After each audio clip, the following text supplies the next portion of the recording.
નમસ્કાર મિત્રો, સ્વાગત છે તમારું અમારી YouTube channel Gujarat jobs and ન્યૂઝમાં.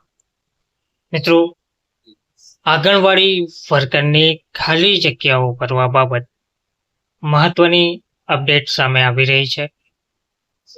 આંગણવાડી વર્કરોની ખાલી જગ્યા ભરવા હાલમાં હેલ્પરને જવાબદારી સોંપવામાં આવી છે.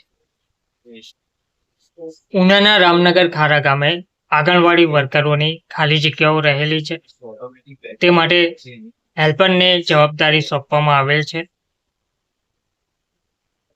ઉના શહેરના રામનગર ખારા વિસ્તારમાં આવેલ આંગણવાડી કેન્દ્ર 11માં છેલ્લા લગભગ 9 મહિના જેવા લાંબા સમયથી વર્કર બહેન વય મર્યાદાના લીધે નિવૃત્ત થયા હોય, ત્યાર પછી આ આંગણવાડી કેન્દ્રને હેલ્પર બેનના હવાલે મૂકી દેવાતા તમામ જવાબદારી વચ્ચે 25 જેટલા આવતા ભૂલકાઓનું ભાવિ તરતાલે મુકાયું હોવાથી વાતાવરણ અતિશય ખરાબ સ્થિતિ સર્જાઈ છે. આંગણવાડી કેન્દ્રમાં આ વિસ્તારના 25 બાળકો અભ્યાસ અર્થે આવતા હોય છે, પણ તેમને ભણાવવા વાળું કોઈ છે જ નહીં. હાલ જે હેલ્પર તરીકે ફરજ બજાવતા બેન છે તે બાળકોની સાર સંભાળ રાખે છે, જ્યારે તેમની જવાબદારી ફક્ત રસોઈ બનવાની હોય છે, પરંતુ તેમને ઓનલાઈન તેમજ ઓફલાઈન સહિતની તમામ પ્રકારની કામગીરી કરવી પડે છે, જેના લીધે બાળકો પર પૂરતું ધ્યાન પણ અપાતું ના હોય.